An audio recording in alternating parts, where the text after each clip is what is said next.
যুক্তরাষ্ট্র বিশ্বের সবচেয়ে বড় অর্থনীতি যে দেশের, কিন্তু সেই দেশই এখন ঋণের ভারে রীতিমতো চাপে।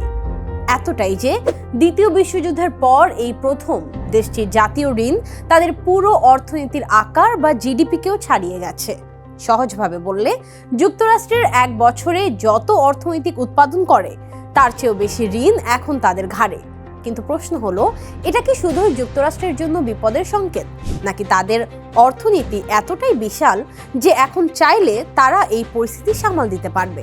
চলুন আজকে সহজভাবে বুঝে নেই কেন এত দ্রুত বাড়ছে যুক্তরাষ্ট্রের ঋণ, এতে সাধারণ মানুষের জীবনে কি প্রভাব পড়তে পারে, আর কেন বিষয়টি নিয়ে বিশ্বজুড়ে আলোচনা হচ্ছে। সাম্প্রতিক হিসাব অনুযায়ী যুক্তরাষ্ট্রের জনগণ ও বিভিন্ন প্রতিষ্ঠানের কাছে সরকারের ঋণের পরিমাণ দাঁড়িয়েছে প্রায় 31 ট্রিলিয়ন ডলারেরও বেশি। অন্যদিকে দেশটির জিডিপি বা পুরো অর্থনীতির আকার একই পরিমাণ, অর্থাৎ আয় ব্যয়ের হিসাবের মতো করে বললে যত টাকা আসছে তার চেয়ে দায় এখন বেশি। বিশেষজ্ঞরা বলছেন, এই পরিস্থিতির পেছনে কয়েকটি বড় কারণ আছে।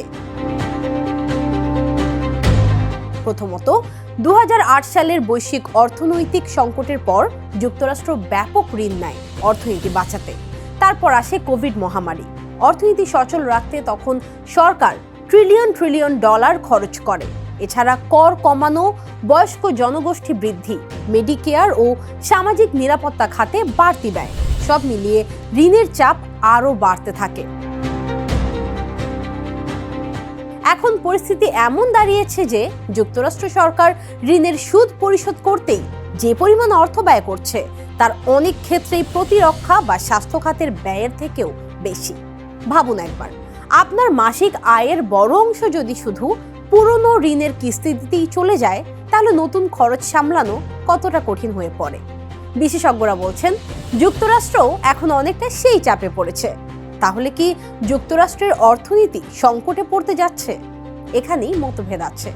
একদল অর্থনীতিবিদ বলছেন, এভাবে ঋণ বাড়তে থাকলে ভবিষ্যতে বড় ধরনের আর্থিক সংকট, মূল্যস্ফীতি এবং ধীর গতির অর্থনীতির ঝুঁকি তৈরি হতে পারে। এমনকি আন্তর্জাতিক বিনিয়োগকারীরা যদি যুক্তরাষ্ট্রের আর্থিক সক্ষমতার উপর আস্থা হারায়, তাহলে পরিস্থিতি আরও জটিল হতে পারে। তবে অন্য অংশও আছে যারা বলছেন, যুক্তরাষ্ট্রের অর্থনীতি এখনো অনেক শক্তিশালী। বিশ্বজুড়ে এখনো মার্কিন ডলার ও সরকারি বন্ডের চাহিদা রয়েছে, অর্থাৎ বিশ্ব এখনো যুক্তরাষ্ট্রকে অর্থনৈতিকভাবে নিরাপদ বলেই ভাবছে। তবে সতর্ক বার্তাও আছে, কারণ ঋণ যত বাড়বে সুদ পরিশোধের চাপও তত বাড়বে, আর শেষ পর্যন্ত এর প্রভাব পড়তে পারে সাধারণ মানুষের জীবনেও। উচ্চ মূল্যস্ফীতি, বাড়তি কর, কমে যাওয়া সরকারি সুবিধা, এসব ঝুঁকির কথাই বলছেন বিশ্লেষকরা। সব মিলিয়ে প্রশ্ন একটাই, বিশ্বের সবচেয়ে বড় অর্থনীতি কি তার বিশাল ঋণের বোঝা সামলে উঠতে পারবে, নাকি ভবিষ্যতে এর প্রভাব পড়বে পুরো বৈশ্বিক অর্থনীতিতে? এ নিয়ে আপনার মতামত কমেন্টে জানান।